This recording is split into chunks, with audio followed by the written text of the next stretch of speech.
السلام عليكم ورحمة الله وبركاته. أعوذ بالله من الشيطان الرجيم. بسم الله الرحمن الرحيم. الحمد لله رب العالمين. اللهم صل على سيدنا محمد وآله وصحبه أجمعين. إن أريد إلا الإصلاح ما استطعت وما توفيقي إلا بالله عليه توكلت وإليه أنيب. മോമിനീങ്ങളെ, സഹോദരങ്ങളെ, മുഹമ്മദ് നബി സല്ലല്ലാഹു അലൈഹി വസല്ലമ തങ്ങളുടെ ഉമ്മത്തികളാണ് നമ്മളെല്ലാവരും. നബി സല്ലല്ലാഹു അലൈഹി വസല്ലമ തങ്ങൾ പ്രബോധനം ചെയ്ത പരിശുദ്ധമായ ദീനിനെ കൊണ്ടുനടക്കാൻ, ആചരിക്കാനും അനുഷ്ഠിക്കാനും നമ്മൾ കടമപ്പെട്ടിരിക്കുന്നു. ഇസ്ലാം ദീനിന് ആചാരങ്ങളും അനുഷ്ഠാനങ്ങളും ഉണ്ട്. പലപ്പോഴും ആചാരങ്ങൾ ക്ലിയർ ആവുകയും അനുഷ്ഠാനം ക്ലിയർ ആവാതിരിക്കുകയും ചെയ്യുന്നത് നമ്മൾ കാണുന്നു. ചില സന്ദർഭങ്ങളിൽ അനുഷ്ഠാനങ്ങൾ വളരെ ഉഷാറാവുകയും ആചാരങ്ങൾ ക്ലിയർ ആവാതിരിക്കുകയും ചെയ്യുന്നതിനെ കാണുന്നു. അനുഷ്ഠാനങ്ങളിലേക്കുള്ള വഴികളെയാണ് ആചാരങ്ങൾ എന്ന് പറയുന്നത്.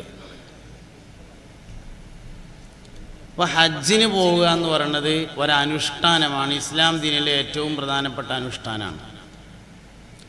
ഹജ്ജിന് പോവാനുള്ള പൈസ ഉണ്ടാക്കൽ ആചാരമാണ്.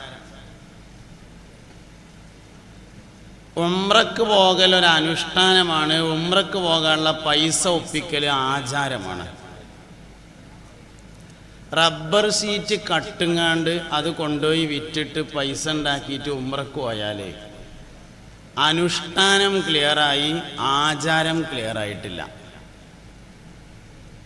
അനുഷ്ഠാനം മാത്രം ക്ലിയറായാൽ പോരാ, ആചാരം കൂടി ക്ലിയർ ആവണം. ഒരു പക്ഷേ അനുഷ്ഠാനങ്ങളെക്കാൾ കൂടുതൽ ആചാരങ്ങളിലാണ് നമ്മൾ ശ്രദ്ധിക്കാനുള്ളത് എന്ന് എനിക്ക് തോന്നിയിട്ടുണ്ട്. നിസ്സാരമായി കാണുന്ന പല വിഷയങ്ങളുമാണ് ആചാരങ്ങളുടെ ഇനത്തിൽപ്പെടുക. ഒരാൾക്ക് സൂപ്പർ മാർക്കറ്റ് നടത്തലാണ് പണി. ഒന്നല്ല 3 സൂപ്പർ മാർക്കറ്റ് ഉണ്ട്. ചൈനയിൽ നിന്ന് സാധനം ഇറക്കിയിട്ട് ജപ്പാന്റെ സ്റ്റിക്കർ ഒട്ടിച്ച് വിറ്റിട്ട് പൈസ ഉണ്ടാക്കിയിട്ട് റമദാൻ മാസത്തിൽ ഉംറക്ക് പോവുകയാണ്. ഇവിടെ ആചാരം വളരെ മോശമായി, അനുഷ്ഠാനം വളരെ ക്ലിയറാണ്. വിരുന്ന് സൽക്കാരത്തിന് വേണ്ടി ആളോട് വരാൻ പറഞ്ഞിട്ട് ശരിക്ക് ജീവൻ പോകാത്ത കോഴിനെ കൊടുത്തുങ്ങാണ്ട് സൽക്കരിക്കുകയാണ്. കഴുത്തിൽ കൂടി ഒരു വര മാത്രം ഇട്ട കോഴി അറുത്തിട്ടില്ല. കാരണം അറുക്കാനുള്ള സമയം കിട്ടിയിട്ടില്ല. ഒരു ജീവിയെ അറുത്ത് കഴിഞ്ഞാൽ അതിനൊന്ന് പെടയാനും ജീവൻ പോകാനും ഒക്കെ ഉള്ളൊരു അവസരമാണല്ലോ. അതൊന്നും ഇല്ലാത്ത രൂപത്തിൽ 5 മിനിറ്റ് കൊണ്ട് 10 കിലോ കോഴി വെട്ടിയതാണ്. ജീവൻ പോകില്ല എന്ന് ഉറപ്പാണ്. വിരുന്നുകാരോട് വരാൻ പറയേണ്ടത് വീട്ടുകാരന് ഖിദ്മത്തെടുക്കാൻ അവസരമുണ്ടാക്കാൻ വേണ്ടിയാണ്. ഖിദ്മത്തെടുക്കാൻ വീട്ടുകാരന് ഒഴിവില്ലെങ്കിൽ വിരുന്നിനാളെ സൽക്കരിക്കരുത്. അപ്പോൾ അനുഷ്ഠാനങ്ങൾ ക്ലിയറായാൽ പോരാ, ആചാരം ക്ലിയർ ആവുക എന്നത് പ്രധാനപ്പെട്ട കാര്യമാണ്. നമ്മുടെ ജീവിതത്തിനൊരു പ്രത്യേകമായ താളമുണ്ട്. ആ താളത്തെ എപ്പോഴും നിയന്ത്രിക്കാൻ നമുക്ക് കഴിയണം. താളം തെറ്റിയാൽ എല്ലാതും പ്രശ്നമാവും. ഒരാൾക്ക് അപസ്മാര രോഗം ഉണ്ടായാൽ നമ്മൾ പറയും ഓന് താളം തെറ്റിയതാണ് എന്ന് പറയും. ഒരാൾ അപസ്മാരം ഉണ്ടായിട്ട് ഇളകിയിട്ട് ഇങ്ങനെ വീണടന്നാൽ ഓനാകെ താളം തെറ്റി എന്ന് പറയും. അപസ്മാര രോഗിക്ക് തെറ്റുന്നത് ഹൃദയത്തിൻ്റെ താളമാണ്. ഹൃദയത്തിൻ്റെ താളം എന്ന് പറയുന്നത് ആത്മാവിൻ്റെ താളമാണ്. ആത്മാവിൻ്റെ താളം എന്ന് പറയുന്നത് ബാങ്കിൻ്റെ താളമാണ്. നമ്മൾ കേൾക്കുന്ന താളങ്ങളിലെ ഏറ്റവും പ്രധാനപ്പെട്ട താളം ബാങ്കിൻ്റെ താളമാണ്. മുഹമ്മദ് നബി സല്ലല്ലാഹു അലൈഹി വസല്ലമ പറഞ്ഞിരിക്കുന്നു, മൻ ഉലിദ ലഹു മൗലൂദുൻ ഫഅദ്ദന ഫീ ഉദ്നിഹിൽ യുംനാ, وأقام في أذنه اليسرى لم يضره أم الصبيان. ഒരാൾക്കൊരു കുട്ടി ജനിച്ചു. വലത്തെ ചെവിയിൽ ബാങ്കും ഇടത്തെ ചെവിയിൽ ഇഖാമത്തും കൊടുത്താൽ ലം യദുറഹു ഉമ്മുസ്ബിയാൻ, അപസ്മാര രോഗം എന്ന രോഗം അവന് പിടികൂടുകയില്ല. അപസ്മാരം പിടികൂടാതിരിക്കണമെങ്കിൽ ഹൃദയത്തിൻ്റെ താളം ശരിയാവണം. ഹൃദയത്തിൻ്റെ താളം ബാങ്കിൻ്റെ താളാണ്. നമ്മൾ ജനിച്ചു വന്നപ്പോൾ വലത്തെ ചെവിയിൽ കൊടുത്ത ബാങ്ക് മുഴുവനായും കേട്ടിട്ടുണ്ടെങ്കിൽ ഉണ്ടാവും എന്നുള്ളത് ഒഴിച്ചാൽ ഇന്ന് ഇഷാൻ്റെ ബാങ്ക് പോലും മുഴുവനായിട്ട് നമ്മൾ കേട്ടിട്ടില്ല എന്നുള്ളതാണ്. നിസ്കാരത്തിൽ ഖുശൂ ഉണ്ടാവണമെങ്കിൽ രണ്ട് കാര്യം നിർബന്ധമായും പാലിക്കണം. ഒന്ന്, കാമിലായ വുളു ചെയ്യണം. രണ്ട്, ബാങ്ക് മുഴുവനായും കേൾക്കണം. ഈ രണ്ട് കാര്യങ്ങൾ ചെയ്യുന്നവർക്ക് മാത്രമേ നിസ്കാരത്തിൽ ഖുശൂ ഉണ്ടാവുള്ളൂ. കാമിലായ വുളു ചെയ്യുക. ചില അറിവുകൾ നമ്മളെ പിറകോട്ട് കൊണ്ടുപോകും. വുളു ചെയ്യണ സമയത്ത് മുൻകൈ കഴുകൽ സുന്നത്താണ്, വായിൽ വെള്ളം കുപ്പിളിക്കൽ സുന്നത്താണ്, മൂക്കിൽ വെള്ളം കയറ്റി ചീറ്റൽ സുന്നത്താണ് എന്ന അറിവുണ്ടാവുമ്പോൾ പലപ്പോഴും അത് ഒഴിവാക്കാൻ തോന്നുകയാണ് ചെയ്യുന്നത്, അല്ലാതെ ചെയ്യാൻ തോന്നുന്നല്ല. അതിപ്പോൾ സുന്നത്തല്ലുള്ളൂ, അത് വേണ്ടെന്നാണ് നമുക്ക് തോന്നുന്നത്. ചില വിവരങ്ങൾ നമ്മളെ പിന്നോട്ടാണ് കൊണ്ടുപോകുന്നത്, മുമ്പിലേക്കല്ല. ഒരാൾക്ക് വിവരമുണ്ടാവേണ്ടത്, വിജ്ഞാനമുണ്ടാവേണ്ടത് മുമ്പിലേക്ക് പോവാനാണ്, പിന്നിലേക്ക് പോവാനല്ല. ആത്മാവിൻ്റെ സൗഖ്യത്തെയും സുഖത്തെയുമാണ് മനുഷ്യൻ്റെ സുഖം എന്ന് പറയുന്നത്. യാ അയ്യതുഹൻ നഫ്സുൽ മുത്മഇന്ന ഇർജിഇ ഇലാ റബ്ബികി റാദിയതൻ മർദിയ ഫദ്ഖുലി ഫീ ഇബാദി വദ്ഖുലി ജന്നതി. പരിശുദ്ധ ഖുർആൻ പറഞ്ഞു, ഒരാൾ തൻ്റെ ഉമ്മാൻ്റെ വയറ്റിൽ 120 ദിവസം പൂർത്തിയാകുന്ന സമയത്ത് അല്ലാഹു സുബ്ഹാനഹു വ തആല ഒരു മലക്കിനെ പറഞ്ഞേക്കുകയും ആ മലക്ക് മൂർദാവിലൂടെ ഹൃദയത്തിലേക്ക് നിക്ഷേപിക്കുകയും ചെയ്യുന്ന ഒരു കഴിവാണ് മനുഷ്യൻ്റെ ആത്മാവ് അല്ലെങ്കിൽ റൂഹ് എന്ന് പറയുന്നത്. റൂഹിൻ്റെ ഒരു പ്രത്യേകത അത് വന്ന വഴിയെ തന്നെ തിരിച്ചു പോകുമെന്നതാണ്. ഉമ്മാൻ്റെ ഗർഭപാത്രത്തിൽ 120ാമത്തെ ദിവസം പൂർത്തിയാകുന്ന സമയത്ത് മൂർദാവ് വഴിയായി ഹൃദയത്തിൽ വരുന്ന ഒരു സാധനം, അത് വരാനുള്ള വഴി ഒരുക്കുകയാണ്. കുട്ടികളുടെ മൂർദാവ് സോഫ്റ്റ് ആയിരിക്കുമെന്നത്. ചെറിയ കുട്ടിൻ്റെ മൂർദാവുക്ക് നോക്കിയാൽ ഇങ്ങനെ ചാടിക്കൊണ്ടിരിക്കുന്നത് കാണാം. ആത്മാവ് വന്ന വഴിയാണ്, അതെപ്പോഴും സോഫ്റ്റ് ആയിരിക്കും. ഇനി മരിക്കാൻ പോണ സമയത്തും ഈ മൂർദാവ് വളരെ സോഫ്റ്റ് ആയിട്ടുണ്ടാവും. അതിൽക്കൂടെ തന്നെയാണ് റൂഹ് തിരിച്ചു പോകുന്നതും. അള്ളാഹുവിങ്കൽ നിന്നുള്ള നിക്ഷേപമായ റൂഹ് എന്ന് പറയുന്ന സാധനം മൂർദാവിലൂടെ വന്ന് ഹൃദയത്തിൽ നിക്ഷേപിക്കപ്പെടുകയും ഹൃദയത്തിൽ നിന്ന് അത് തലയുടെ മുകൾ ഭാഗത്തേക്ക് 6 ഇഞ്ച് വരെ ഉയരത്തിൽ ഉയർന്നു നിൽക്കുകയും ശരീരത്തിൻ്റെ 7 പ്രധാനപ്പെട്ട ഭാഗങ്ങൾ കണക്ഷൻ നൽകുകയും അവിടെ നിന്ന് ശരീരമാസകലം ഒഴുകിക്കൊണ്ടിരിക്കുകയും ചെയ്യുകയാണ്. ഈ ആത്മാവിൽ നിന്നുള്ള ഒഴുക്കിനെയാണ് ജീവൻ, ഹയാത്ത് എന്ന് നമ്മൾ സാധാരണയായി പറയുന്നത്. റൂഹും ഹയാത്തും ഒന്നല്ല, റൂഹും ഹയാത്തും വേറെയാണ്. റൂഹ് എന്ന് പറയുന്നതിന് ആത്മാവ് എന്ന് മലയാളത്തിൽ പരിഭാഷപ്പെടുത്താവുന്നതാണ്. അള്ളാഹുവിങ്കിൽ നിന്ന് മാലാക മുഖേന മൂർദാവ് വഴി ഹൃദയത്തിൽ നിക്ഷേപിച്ച വസ്തുവാണ് റൂഹ്. ആ റൂഹിൽ നിന്ന് ശരീരമാസകലം ഒഴുകിക്കൊണ്ടിരിക്കുന്ന അതിൻ്റെ ഒഴുക്ക്, അതിൻ്റെ ഫ്ലോയെയാണ് ഹയാത്ത് അല്ലെങ്കിൽ ജീവൻ എന്ന് പറയുന്നത്. സജ്ജനങ്ങളായ ആളുകളുടെ ആത്മാവ് ഹൃദയത്തിൽ നിന്ന് വിതരണം നടക്കൂല. ദുർജനങ്ങളായ ആളുകളുടെ ആത്മാവ് ഹൃദയത്തിൽ നിന്ന് വിതരണം ചെയ്യപ്പെടും. ഹൃദയത്തിൽ നിന്ന് ആത്മാവിൻ്റെ വിതരണം നടന്നിട്ടുണ്ടെങ്കിൽ അതിനെ പിടിച്ചെടുക്കാൻ വളരെ പ്രയാസമാണ്. നല്ല മനുഷ്യന്മാരുടെ ഹദറത്തിലേക്ക് അസ്രായീൽ അലൈഹിസ്സലാമും അനുയായികളും വരുന്നത് അസ്രായീൽ മുമ്പിലും അനുയായികൾ ബാക്കിലായിട്ടാണ്.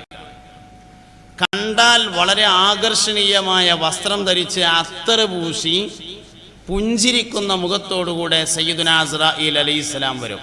അസ്സലാമു അലൈക്കും എന്ന് പറയും. തലയുടെ ഭാഗത്ത് അസ്രായീൽ വന്നിരിക്കും.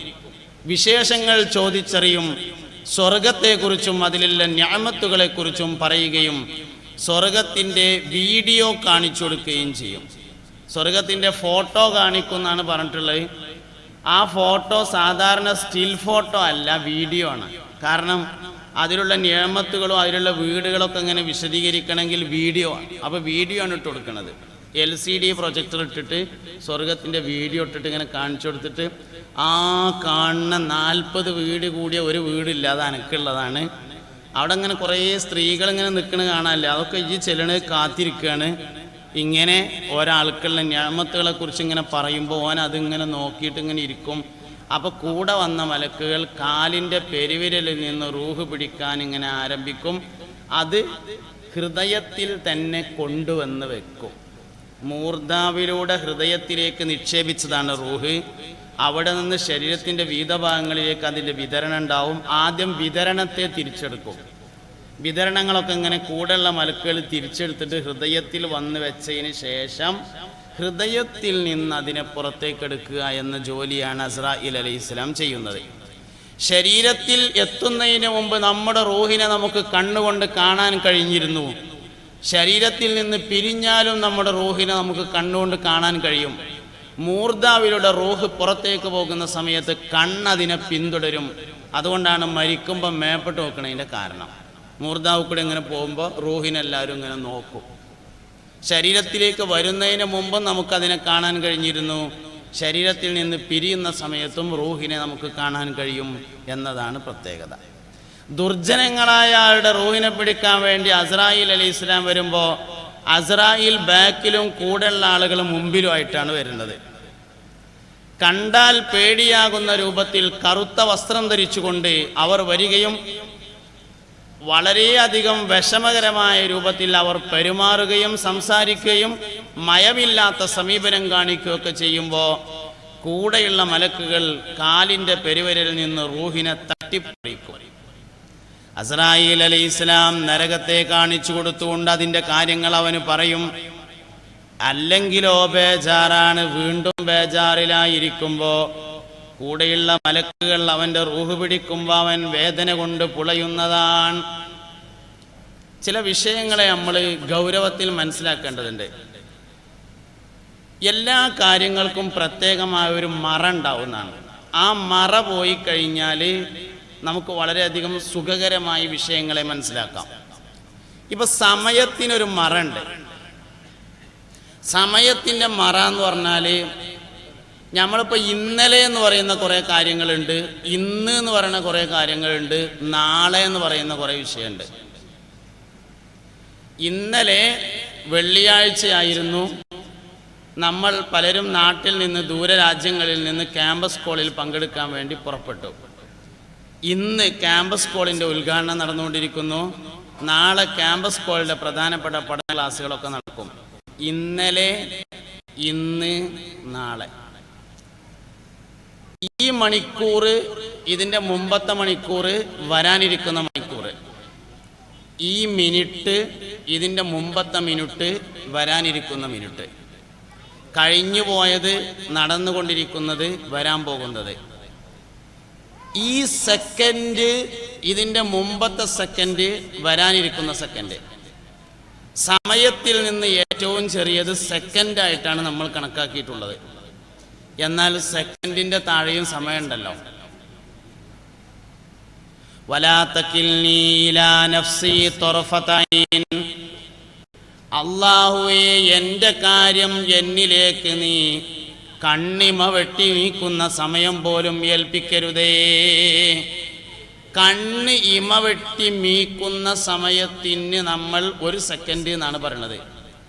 ഒരു സെക്കൻഡ് സമയം എൻ്റെ കാര്യം നീ എന്നെ ഏൽപ്പിക്കരുത് എന്നാണ് ഈ ദുആന്റെ അർത്ഥം. വാസ്തവത്തിൽ അതിൻ്റെ താഴെയും സമയമുണ്ട്. അത്ര സമയം ഏൽപ്പിക്കാൻ പാടില്ല. ഒരു സെക്കൻഡിനെ 1,00,000 കൊണ്ട് ഹരിച്ചാൽ കിട്ടുന്നതും സമയമാണ്. അതിനെ വീണ്ടും 10,000 കൊണ്ട് ഹരിച്ചാൽ കിട്ടുന്നതും സമയം തന്നെയാണ്. നമ്മളെ സംബന്ധിച്ച് ഏറ്റവും ചെറിയ സമയം ഒരു സെക്കൻഡാണ്. പക്ഷെ അള്ളാഹുവിനെ സംബന്ധിച്ച് അതിൻ്റെ താഴെയും സമയമുണ്ട്. അങ്ങനെ വരുമ്പോൾ ഇന്നലെ എന്ന് പറഞ്ഞതെല്ലാം ഇന്നായിരിക്കും, ഇന്ന് എന്ന് പറഞ്ഞതൊക്കെ നാളെ ആയിരിക്കും. ഇന്നലെയും ഇന്നും നാളും അള്ളാഹുവിൻ്റെ ഹദറത്തിൽ ഒന്നായിരിക്കും. സമയത്തിൻ്റെ മറ തകർന്നാൽ ഇന്നലെ എന്ന് പറഞ്ഞൊരു സംഭവമല്ല, ഇന്ന് എന്ന് പറഞ്ഞൊരു സംഭവമല്ല, നാളെ എന്ന് പറയുന്നൊരു സംഭവമല്ല. ആത്മാവിൻ്റെ ചില തിരിച്ചറിയലുകളാണ് യഥാർത്ഥത്തിൽ ഇത്. ആത്മാവിന് ഇങ്ങനെ ഒരുപാട് വിഷയങ്ങളെ തിരിച്ചറിയുകയും മനസ്സിലാക്കുകയൊക്കെ ചെയ്യേണ്ടതുണ്ട്. ദുഃഖവും സന്തോഷവും ഒരേ കാര്യമാണ്, രണ്ട് കാര്യമല്ല. ഒരു വിഷയം ഒരാൾക്ക് ദുഃഖമായി തോന്നും, അതേ വിഷയം മറ്റൊരാൾക്ക് സന്തോഷമായി തോന്നും. അപ്പം ഞാൻ ഇന്നലെ രാത്രി പുറപ്പെട്ടതാണ്, കാസർഗോഡ് പോയി വരികയാണ്. ഇനിയിപ്പോൾ ഈ പ്രസംഗം കഴിഞ്ഞിട്ട് വേണം നാട്ടിലേക്ക് പോകാൻ. എനിക്കിത് ഭയങ്കര വിഷമാണ്, പക്ഷെ നിങ്ങൾക്കിത് ഭയങ്കര സന്തോഷിക്കാരം. ഒരേ വിഷയം ഒരാൾക്ക് സന്തോഷമാകുമ്പോൾ മറ്റു ചിലർക്ക് ദുഃഖമാണ്. അതേ വിഷയം തന്നെ ചിലർക്ക് ദുഃഖമാകുമ്പോൾ മറ്റു ചിലർക്ക് സന്തോഷമാണ്. അപ്പോൾ ദുഃഖവും സന്തോഷവും രണ്ടല്ല, അതൊന്നു തന്നെയാണ്. നമ്മൾ എങ്ങനെയാണോ മനസ്സിലാക്കുന്നത് അതിനനുസരിച്ചാണ്. ഒരു വിഷയത്തെ ഞാൻ വിഷമമായി കാണുമ്പോൾ അത് വിഷമാകുന്നു, സന്തോഷമായി കാണുമ്പോൾ അത് സന്തോഷമായി കാണുന്നു. കോട്ടക്കലിൻ്റെ അടുത്ത് കൂരിയാട് എന്ന് പറഞ്ഞൊരു സ്ഥലമുണ്ട്. വേങ്ങര കൂരിയാടല്ല, നമ്മളെ സമ്മേളനം നടത്തുന്ന കൂരിയാടല്ല, വേറെ കോട്ടക്കലിന് ഉള്ളിലേക്ക് പോയിട്ട് കൂരിയാട് എന്ന് പറഞ്ഞൊരു സ്ഥലമുണ്ട്. അവിടെ തേനു മുസ്ലിയാർ എന്ന് പറഞ്ഞ ഒരാൾ ജീവിച്ചിരുന്നു. നമ്മുടെ ബഹാവുദ്ദീൻ ഉസ്താദിൻ്റെ വല്യപ്പയാണ് തേനു മുസ്ലിയാർ. ജീവിതത്തിൽ വളരെയധികം സൂക്ഷ്മത പാലിച്ചിരുന്ന ഒരാളായിരുന്നു തേനു മുസ്ലിയാർ എന്ന് പറഞ്ഞ ആൾ. തേനു മുസ്ലിയാർ എന്ന് പറഞ്ഞ ആൾ ഒരിക്കലും ഇങ്ങനെ തൻ്റെ കാലുമ്മ മുറി ഉണ്ടായിട്ട് കാലുമ്മ ഉറുമ്പ് കയറിയപ്പോൾ കാലുമ്മ മുറി ഉണ്ടായിട്ട് ഇങ്ങനെ ഉറുമ്പ് കയറി ഇങ്ങനെ തിന്നപ്പോൾ മൂപ്പര് അറിയാതെ ഒന്ന് കാലിങ്ങനെ കുടഞ്ഞു എന്നാണ്. അപ്പോൾ ഉറുമ്പ് ഇങ്ങനെ പുറത്തേക്ക് ഇറങ്ങിയപ്പോൾ ഉറുമ്പിനെ പിടിച്ചിട്ട് ഇങ്ങടനെ ആക്കിയിട്ട് പറഞ്ഞത്രേ, ഇനിയിപ്പോൾ ഇവിടുന്ന് പോയാൽ എനിക്ക് ഇവിടുന്ന് തിന്നാൻ കിട്ടുക, ഈ ഇവിടുന്ന് തന്നെ തിന്നോന്ന്. ഒരാൾക്ക് വിഷമമായി തോന്നുന്നത് മറ്റൊരാൾക്ക് സന്തോഷമാണ്. നമുക്ക് എങ്ങനെയാണോ ഈ വിഷയത്തെ മനസ്സിലാക്കാൻ കഴിയുന്നത് അതിനനുസരിച്ചാണ് ദുഃഖവും സന്തോഷവും. ദുഃഖവും സന്തോഷവും രണ്ടല്ല, അത് ഒന്നു തന്നെയാണ്. ലോകത്ത് ഏറ്റവും കൂടുതൽ സന്തോഷം അനുഭവിക്കുന്നത് രണ്ട് വിഭാഗക്കാരാണ്, രണ്ട് കൂട്ടക്കാരാണ് ലോകത്ത് ഏറ്റവും കൂടുതൽ സന്തോഷമുള്ളത്. ഒന്ന് ഔലിയാക്കന്മാരാണ്. അലാ ഇന്ന ഔലിയാ അല്ലാഹി ലാ ഖൗഫുൻ അലൈഹിം വലാ ഹും യഹ്സനൂൻ. അറിയുക, തീർച്ചയായും അള്ളാഹുവിൻ്റെ ഔലിയാക്കൾ. അള്ളാഹിൻ്റെ ഔലിയാക്കൾ എന്ന് പ്രത്യേകം പറയാൻ കാരണം എന്താ വെച്ചാൽ ശൈത്താൻ്റെ ഔലിയാക്കന്മാരും ഉണ്ടാവും, അതുകൊണ്ടാണ്. അല്ലെങ്കിൽ ഔലിയാ എന്ന് മാത്രം പറഞ്ഞാൽ മതിയല്ലോ, ഔലിയാ അള്ളാഹ് എന്ന് പറയേണ്ട ആവശ്യമില്ലല്ലോ. അപ്പോൾ അള്ളാഹിൻ്റെ ഔലിയാക്കൾ, അലാ ഇന്ന ഔലിയാ അല്ലാഹി ലാ ഖൗഫുൻ അലൈഹിം, അവർക്ക് ഭയമില്ല, വലാഹും യഹ്സനൂൻ, അവർക്ക് ടെൻഷനുമില്ല. ഔലിയാക്കന്മാരെ രണ്ട് പ്രത്യേകതയാണ്, ഒന്ന് പേടിയില്ല, രണ്ടാമത്തെ ടെൻഷനില്ല. ഈ രണ്ട് ഗുണവുമുള്ള വേറൊരു വിഭാഗം പിരാന്തന്മാരാണ്. യാതൊരു ടെൻഷനും ഇല്ല, ഒരു പേടിയില്ല. ഓൻ്റെ കാര്യത്തിൽ നമ്മൾ ടെൻഷനാകുക എന്നല്ലാതെ ഓനൊരു ടെൻഷനും ഇല്ലല്ലോ. ഒന്നുകിൽ വലിയ ആവണം, അല്ലെങ്കിൽ പിരാന്തനാവണം. അതിന് രണ്ടിനും കൂടി ഇടപെട്ട സ്വീപ്പായ തന്നെ ഇക്കാരം. ഒന്നുകിൽ നല്ല ബുദ്ധിയുള്ള വലിയ ആവണം, ബുദ്ധിയുള്ള ഭ്രാന്തന്മാർ എന്ന് പറയുന്ന ഔലിയാക്കന്മാരെ കൂട്ടത്തിൽ കൂടണം. അല്ലെങ്കിൽ നമ്മൾ പഠിക്കേണ്ട ഒരു വലിയ വിഷയമാണ് ഈ പിരാന്തന്മാർ എന്ന് പറഞ്ഞാൽ ആരാണ് എന്നുള്ളത്. വാസ്തവത്തിൽ ഒരു പിരാന്തനും സമ്മതിക്കൂല ഓന് പിരാന്ത് ഉണ്ട് എന്ന്. ഓൻ്റെ അഭിപ്രായത്തിൽ ഏറ്റവും സുഖമുള്ളത് ഓനും പിരാന്ത് നമുക്ക് എല്ലാവർക്കും കഴിക്കാരം.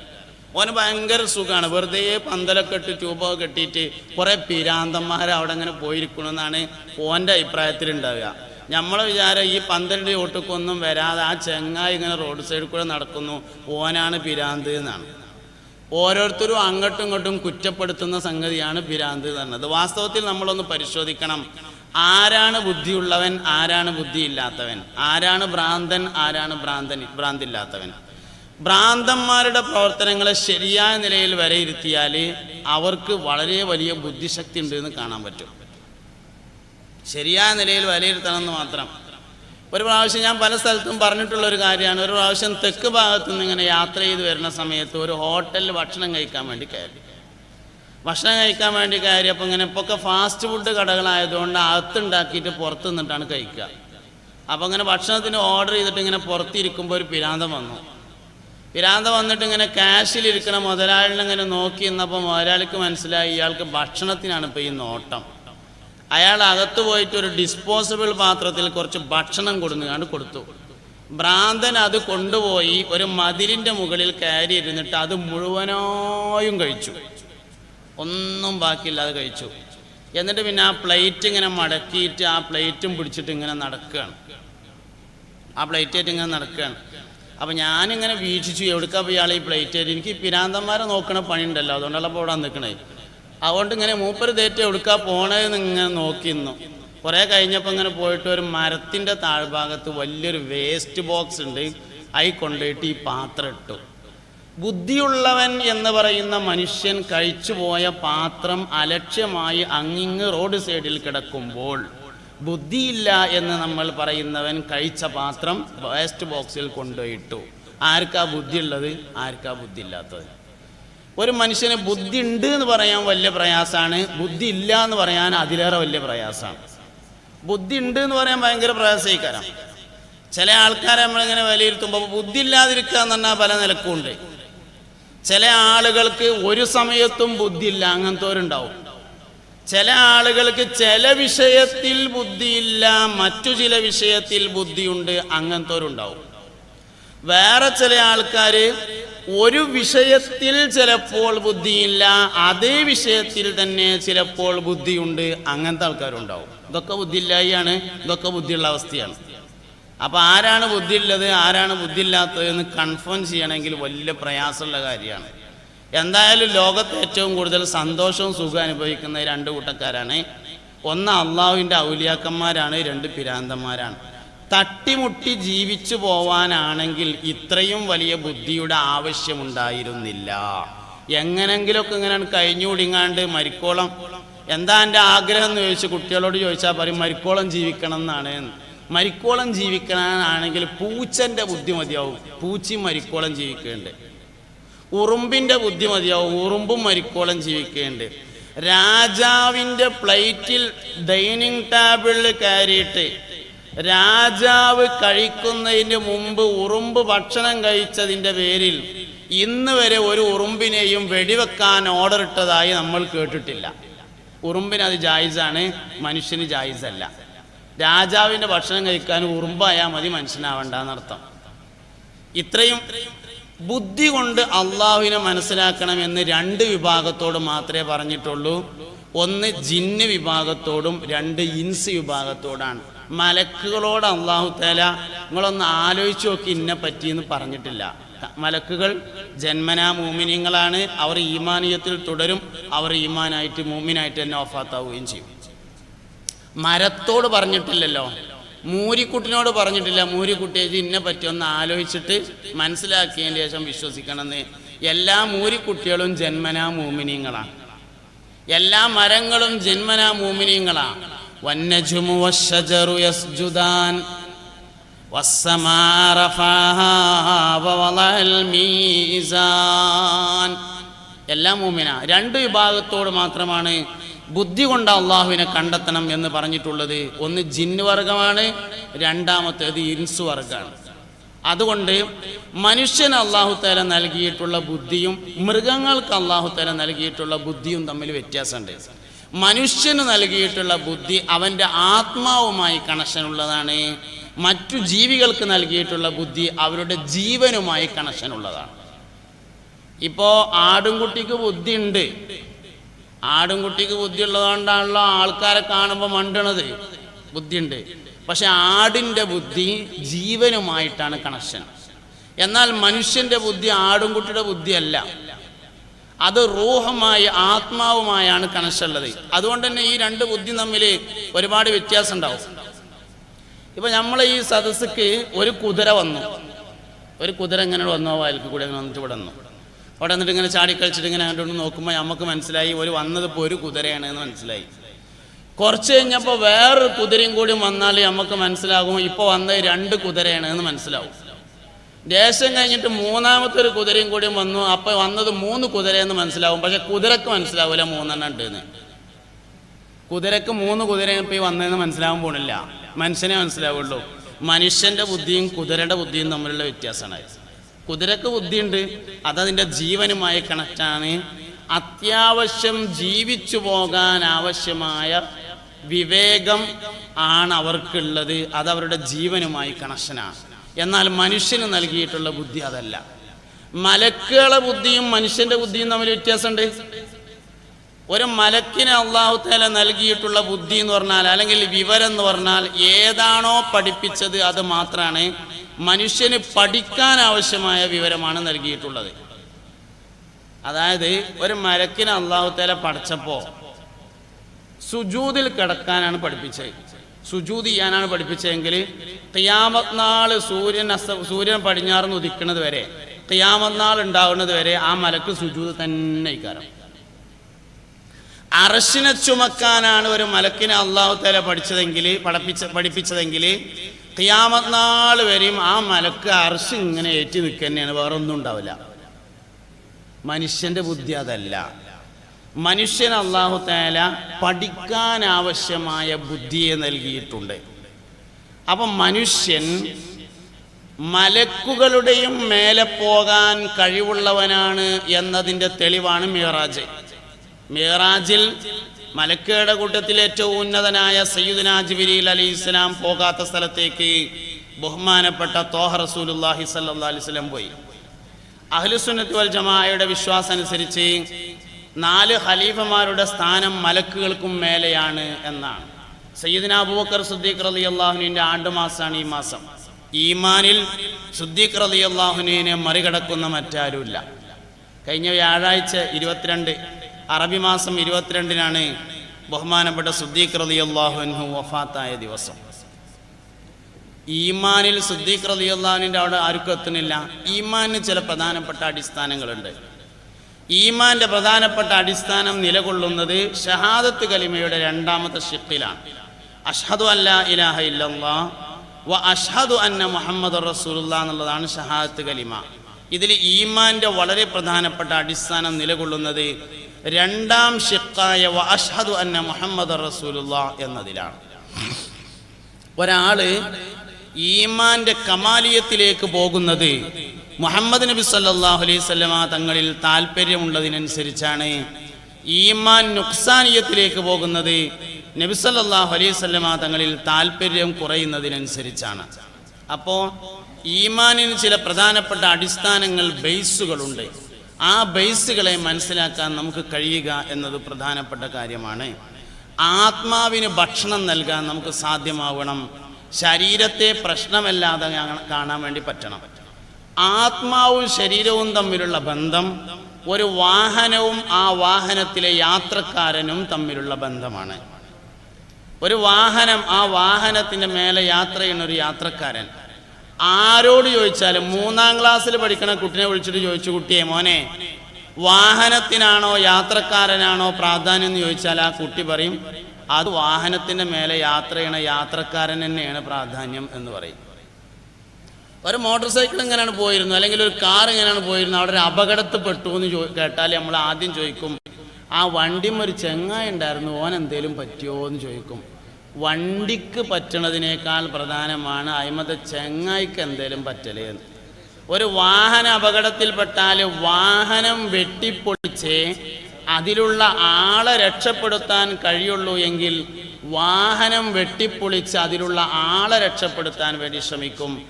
ആത്മാവും ശരീരവും തമ്മിലുള്ള ബന്ധം വാഹനവും യാത്രക്കാരനും തമ്മിലുള്ള ബന്ധമാണ്. നമ്മൾ എന്താ ചെയ്യണമെന്ന് വെച്ചാൽ വണ്ടി എന്നും നേരം വെളുത്താൽ കഴുകും, വൈകുന്നേരം ഒന്ന് തുടക്കും ചെയ്യും.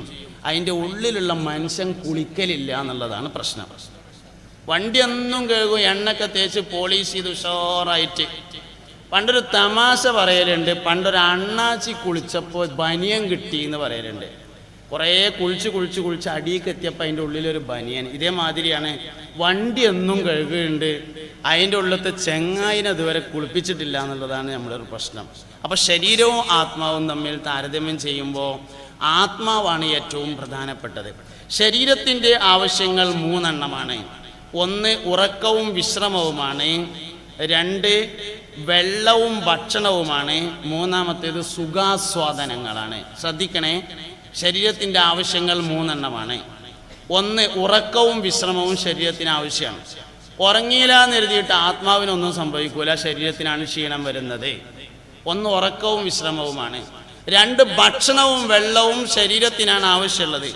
3 സുഖാസ്വാദനങ്ങൾ. സുഖാസ്വാദനം എന്ന് പറഞ്ഞാൽ നല്ല വീട്, നല്ല വാഹനം, നല്ല വസ്ത്രം, ഇതൊക്കെയാണ് സുഖാസ്വാദനങ്ങൾ എന്ന് പറയുന്നത്. ഇത് 3 ആവശ്യമുള്ളത് ശരീരത്തിനാണ്. എന്നാൽ ആത്മാവിൻ്റെ ആവശ്യങ്ങൾ 2 എണ്ണമാണ്. 1 ഇലാഹിയായ സാന്നിധ്യമാണ്, 2 ഇൽമാണ്. ഇൽമ് ഇലാഹിയായ സാന്നിധ്യത്തിലേക്ക് വഴിവെക്കുമെന്നത് കൊണ്ടാണ് അത് ആവശ്യമുണ്ടായതിൻ്റെ കാരണം. അപ്പോൾ തത്വത്തിൽ 1 ഇലാഹിയായ സാന്നിധ്യമാണ്, 2 വിവരമാണ്. വിവരം ഇലാഹിയായ സാന്നിധ്യത്തിലേക്ക് വഴിവെക്കുമെന്നത് കൊണ്ടാണ് ആവശ്യമുണ്ടായത്. അപ്പോൾ തത്വത്തിൽ 1 ഇലാഹിയായ സാന്നിധ്യത്തെയാണ് ആത്മാവിന് ആവശ്യമുള്ളത്.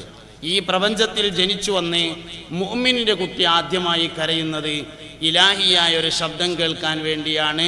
അത് മനസ്സിലാക്കുന്ന ഉമ്മ ഓടി വന്ന് പാടിത്തരുന്ന പാട്ട് ലാ ഇലാഹ ഇല്ലല്ലാ എന്ന മനോഹരമായ പാട്ടാകുന്നു. മുഅ്മിനായ മനുഷ്യൻ അടിസ്ഥാനപരമായി കരയുന്നത് തൗഹീദിന് വേണ്ടിയാണ് എന്നാണ്. അത് മുഅ്മിനിനേക്ക് താരതമ്യം ചെയ്യുമ്പോൾ നമുക്ക് പെട്ടെന്ന് മനസ്സിലാവും. വാസ്തവത്തിൽ ഭൂമിയിൽ ജനിച്ചു വരുന്ന എല്ലാ കുട്ടികളും അടിസ്ഥാനപരമായി കരയുന്നത് തൗഹീദിന് വേണ്ടിയിട്ട് തന്നെയാണ് എന്നാണ്. ഉമർ ഖയ്യാം ഒരിക്കൽ മുളയെക്കുറിച്ച് വിശദീകരിക്കുന്നുണ്ട്. മുള എന്ന് പറഞ്ഞാൽ മനസ്സിലായല്ലോ. മുളയെക്കുറിച്ച് വിശദീകരിക്കുമ്പോൾ അദ്ദേഹം പറയുന്നുണ്ട്, ഒരു അടിസ്ഥാന മുളയിൽ നിന്ന് ഒരു ചെറിയ കഷ്ണം കീറിയെടുത്ത് അതിൻ്റെ അടിസ്ഥാന തണ്ടിൽ വെച്ച് ഉരച്ചാൽ ഒരു ശബ്ദമുണ്ടാവും. ആ ശബ്ദം 2 നിന്ന് 1 പോവാൻ കാണിക്കുന്ന ശബ്ദമാണ്. അത് തൗഹീദിൻ്റെ ശബ്ദമാണ് എന്ന് പറയുകയുണ്ടായി. ഒരിക്കൽ നബി സല്ലല്ലാഹു അലൈഹി വസല്ലമ തങ്ങളുടെ ഹദറത്തിൽ വന്നുകൊണ്ട് ഒരു സഹാബി ചോദിച്ചു, അള്ളാഹുവിൻ്റെ റസൂലേ, സ്വർഗത്തിൽ പാട്ടുണ്ടാവുമോ എന്ന് ചോദിച്ചു. അഫിൽ ജന്നതി സമാഉൻ യാ റസൂലല്ലാഹ് ഇന്നി ഉഹിബ്ബുസ് സമാ. സ്വർഗത്തിൽ പാട്ടുണ്ട് നബിയെ, എനിക്ക് പാട്ട് ഭയങ്കര ഇഷ്ടമാണല്ലോ റസൂലേ. മുത്തുനബി സല്ലല്ലാഹു അലൈഹി വസല്ലം പറഞ്ഞു, നഅം ഫിൽ ജന്നതി സമാ. അതേ സ്വർഗത്തിൽ പാട്ടുണ്ട് സഹാബാ.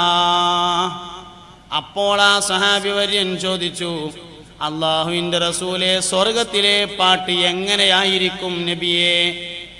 നബി തങ്ങൾ പറഞ്ഞു, സ്വർഗത്തിൽ അല്ലാഹു തആല പാട്ടുപാടാൻ വേണ്ടി നിയോഗിച്ച ഒരു കാറ്റുണ്ട്. സ്വർഗാവകാശികൾക്ക് പാട്ട് കേൾക്കണമെന്ന് തോന്നുമ്പോൾ അല്ലാഹു ആ കാറ്റിനെ വിളിക്കുന്നതാണ്. കാറ്റിനോട് ഒരു പാട്ട് പാടാൻ പറയുമ്പോൾ സ്വർഗത്തിൽ നിറയെ മുളകൾ തിങ്ങി നിൽക്കുന്ന ഖസബ് എന്ന പേരായ ഒരു കാടുണ്ട്. ഈ കാറ്റ് ആ കാട്ടിലേക്ക് പ്രവേശിക്കുന്നതും മനോഹരമായ ഒരു പാട്ടിനെ ഉണ്ടാക്കി തീർക്കുന്നതും അത് കേട്ടുകൊണ്ട് സ്വർഗമാഗമാനം ഇങ്ങനെ ഇളകി മറിയുന്നതുമാണ്. ഞാൻ നിർത്താൻ പോവാന്ന് എനിക്ക് തോന്നുന്നുണ്ട് അല്ലേ? സാധാരണ എല്ലാവരും നിർത്താനാണ് എഴുത്ത് തരല്. എന്തായാലും ആവട്ടെ. അഫിൽ ജന്നത്തി സമാഉൻ യാ റസൂലല്ലാഹ്, അള്ളാഹുവിൻ്റെ റസൂലേ, സ്വർഗത്തിൽ പാട്ടുണ്ടോ എന്ന് ചോദിച്ചു. അപ്പോൾ നബി തങ്ങൾ പറഞ്ഞു, സ്വർഗത്തിലെ പാട്ടുണ്ട്. അതിങ്ങനെ ഒരു മുളം കാടാണ്, അതിലേക്ക് ഒരു കാറ്റ് കടന്നിട്ട് ഇങ്ങനെ പാട്ട് പാടുകയാണ് എന്ന് പറഞ്ഞു. മുളയുടെ പാട്ട് ഉമർ ഖയ്യാം വിശദീകരിച്ചപ്പോൾ പറഞ്ഞത് ഇതാണ്, 2 നിന്ന് 1 ചേരാനുള്ള താല്പര്യമാണ് അതിലുള്ളത്. തൗഹീദിന് വേണ്ടിയുള്ള കരച്ചിലാകുന്നു മുള നടത്തുന്നത് എന്നാണ്. ഈ പ്രപഞ്ചത്തിലെ എല്ലാ കരച്ചിലുകളും തൗഹീദിന് വേണ്ടിയാണ് എന്നാണ്. ദുനിയാവിലെ എല്ലാ കരച്ചിലുകളും തൗഹീദിന് വേണ്ടിയാണ്. അപ്പോൾ വിഷയങ്ങളെ നമ്മൾ ഗൗരവത്തിൽ മനസ്സിലാക്കുക. ആത്മാവിൻ്റെ ആഗ്രഹം അള്ളാഹുവിനോടുള്ള സാമീപ്യവും ഇൽമുമാണ്. അത് 2 കിട്ടിയെങ്കിൽ മാത്രമേ ആത്മാവ് അടങ്ങി നിൽക്കുള്ളൂ. അലാ ബിദിക്രില്ലാഹി തത്മഇന്നുൽ ഖുലൂബ്. അള്ളാഹ് എന്നോർക്കൽ കൊണ്ട് ഹൃദയം അടങ്ങും. നബി സല്ലല്ലാഹു അലൈഹി വസല്ലം തങ്ങൾ പറഞ്ഞ ഒരു ഹദീസിനെ ഹുജ്ജത്തുൽ ഇസ്ലാം അബൂ ഹാമിദ് അൽ ഗസാലി റളിയല്ലാഹു അൻഹു തൻ്റെ ഇഹ്യാ ഉലൂമുദ്ദീനിൽ എടുത്തുദ്ധരിക്കുന്നുണ്ട്. ഗസാലി ഇമാം ഇഹ്യയിൽ പറഞ്ഞ എല്ലാ ഹദീസുകളെയും മുബ്തദികൾ തള്ളിപ്പറഞ്ഞു.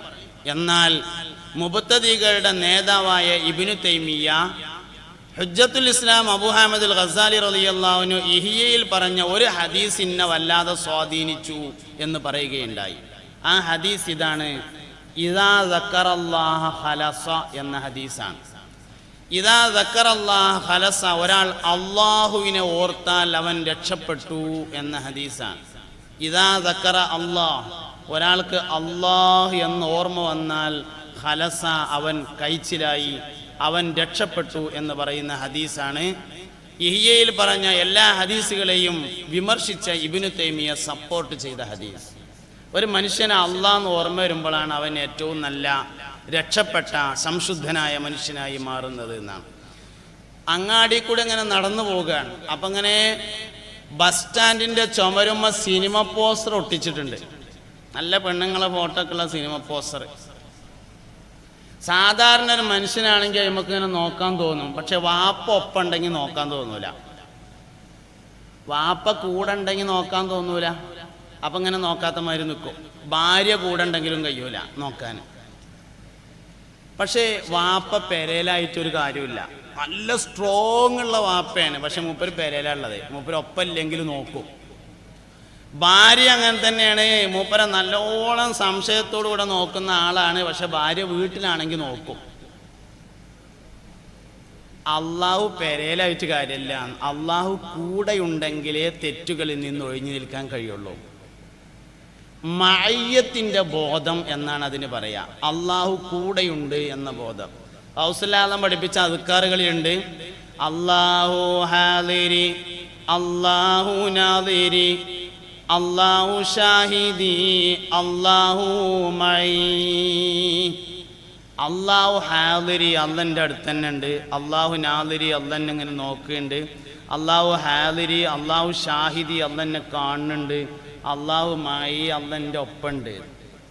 അള്ളാഹു കൂടെയുണ്ട് എന്ന ബോധം നഷ്ടപ്പെടലാണ് മനുഷ്യൻ്റെ അടിസ്ഥാനപരമായ തെറ്റ്. അതിനെ സൂഫിയാക്കൾ ഗഫലത്ത് എന്നാണ് പറയാം, അശ്രദ്ധ എന്നാണ് പറയാം. സൂഫി ഇസ്തിലാ അനുസരിച്ച് അശ്രദ്ധ എന്ന് പറഞ്ഞാൽ പേന മറന്നുവെച്ചു, കണ്ണട മറന്നുവെച്ചു എന്നല്ല. സൂഫി ഇസ്തിലാഹിൽ ഗഫലത്ത്, അശ്രദ്ധ എന്ന് പറഞ്ഞാൽ അള്ളാഹു കൂടെയുണ്ട് എന്ന ബോധം ഒരാൾക്ക് നഷ്ടപ്പെടുന്നതിനാണ് ഗഫലത്ത് എന്ന് പറയുന്നത്. മുഅ്മിനായ മനുഷ്യൻ്റെ അടിസ്ഥാനപരമായ തെറ്റ് ഗഫലത്താണ്, അശ്രദ്ധയാണ്. തെറ്റ് വന്നു പോകും അള്ളാഹുവിനെ കുറിച്ച് അശ്രദ്ധയുണ്ടായാൽ. ഇനി വേറൊരു അശ്രദ്ധ കൂടിയുണ്ട്. അതെന്താ വെച്ചാൽ ഞാൻ തെറ്റുകാരനാണ് എന്നതിനെ തൊട്ടുള്ള അശ്രദ്ധ രണ്ടാമത്തെ ഒരു കാര്യമാണ്. അത് ഇസ്തിഗ്ഫാറിന് തടസ്സം നിൽക്കുന്നതാണ്. ഒരു മനുഷ്യൻ്റെ ജീവിതത്തിൽ നിന്ന് പിശാച് മാറി നിൽക്കണമെങ്കിൽ രണ്ടു കാര്യം നിർബന്ധമായും ചെയ്തിരിക്കണം എന്നാണ്. ശൈത്താൻ ഒരു മനുഷ്യൻ്റെ ജീവിതത്തിൽ നിന്ന് മാറി നിൽക്കണമെങ്കിൽ നിർബന്ധമായും രണ്ട് കാര്യങ്ങൾ ചെയ്തിരിക്കണം. ഒന്ന്, മനസ്സറിഞ്ഞ് ഇസ്തിഗ്ഫാർ ചെയ്തിരിക്കണം. രണ്ടാമത്തേത് ഉളു ദായിമാക്കിയിരിക്കണം. രണ്ട് കാര്യങ്ങൾ ചെയ്യുന്നവരിൽ നിന്ന് മാത്രമേ പിശാച് മാറി നിൽക്കുകയുള്ളൂ. സിഹിർ കൊണ്ട് ബുദ്ധിമുട്ടുന്ന ആളുകൾ, കണ്ണേറ് കൊണ്ട് ബുദ്ധിമുട്ടുന്ന ആളുകൾ, ശൈത്താനിയായ രോഗങ്ങളെ കൊണ്ട് ബുദ്ധിമുട്ടുന്ന ആളുകൾ, അപസ്മാര രോഗമുള്ള ആളുകൾ, ശൈത്താനി പൈശാചികമായ ബുദ്ധിമുട്ട് അനുഭവിക്കുന്ന ഏതൊരു വ്യക്തിയുണ്ടോ രണ്ട് കാര്യം ചെയ്താൽ അവൻ പിശാചിൻ്റെ എല്ലാ ഷർറുകളിൽ നിന്നും സലാമത്താവും. ഒന്ന് ഇസ്തിഗ്ഫാർ അധികരിപ്പിക്കലും, രണ്ട് ഉളു ദായിമാക്കലുമാണ്. ഉളു ദായിമാക്കാൻ വലിയൊരു പ്രയാസമൊന്നുമില്ല. 15 ഉറുപ്പ്യൻ്റെ ഒരു ബോട്ടിൽ വെള്ളം വാങ്ങിയാൽ 2 ഒതു ഉണ്ടാക്കാനുള്ള വെള്ളം ഉണ്ടാവും. ദായിമാക്കണ ഒതുവാകുമ്പോൾ ആണെങ്കിൽ ഫർദ് മാത്രം എടുത്താലും മതി. വീട്ടിൽ നിന്നല്ലെങ്കിൽ മുഖം ഒരോട്ടം കഴുകി, കൈയൊരോട്ടം കഴുകി, തല ഒന്ന് തടഞ്ഞു, കാലും കഴുകിയാൽ ഒതുള്ളവനായി. ദായിമായി ഒതു ചെയ്യുന്ന ആളുടെ ശരീരത്തിൽ നിന്ന് പിശാചൊഴിഞ്ഞു നിൽക്കും. ഇസ്തിഗ്ഫാറിനെ അധികരിപ്പിക്കുന്നവൻ്റെ ശരീരത്തിൽ നിന്നും പിശാചൊഴിഞ്ഞു നിൽക്കും. അതുകൊണ്ട് അത്തരം കാര്യങ്ങളിലൊക്കെ നമ്മൾ നല്ലോണം ശ്രദ്ധയുള്ളവരാവുക. അള്ളാഹു കൂടെയുണ്ട് എന്ന ബോധം, അതാണ് ഒരു കാര്യം. രണ്ടാമത്തേത്, ഇസ്തിഗ്ഫാർ ഒരാൾക്ക് ചെയ്യാൻ കഴിയണമെങ്കിൽ ഇസ്തിഗ്ഫാർ ചെയ്യേണ്ട കാരണങ്ങൾ എന്നിലുണ്ട് എന്ന് തോന്നണം, എന്നാലേ കഴിയുള്ളൂ. അപ്പം നമ്മളാരും കൊന്നിട്ടില്ല, നമ്മളാരും വ്യഭിചാരികളല്ല, നമ്മളാരും പലിശക്കാരല്ല, നമ്മളാരും സിഹിർ പണി നടത്തുന്നവരല്ല, നമ്മളാരും ആരെയും കൊന്നിട്ടില്ല, സബുൽ മുബിഖാത്തിൽപ്പെട്ട ഒരു ദോഷവും നമ്മളാരും ചെയ്തിട്ടില്ല. അതുകൊണ്ട് എനിക്കൊരു കുഴപ്പമില്ല എന്നാണ് നമ്മൾ ചിന്തിക്കുക. വാസ്തവത്തിൽ വ്യഭിചാരം മാത്രം എടുത്താൽ തന്നെ ലൈംഗികാവയവം കൊണ്ട് മാത്രമല്ല വ്യഭിചാരം. അൽ ഐനാനി സിനാഹുമ അന്നളുറു ഹബീബുന റസൂലുള്ളാഹി. കണ്ണിൻ്റെ വ്യഭിചാരം എന്ന് പറയുന്നത് നോട്ടമാണ്.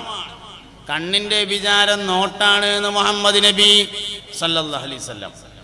അതായത് നമ്മൾ വലിയൊരു സൂപ്പർ മാർക്കറ്റ് നടക്കുകയാണ്.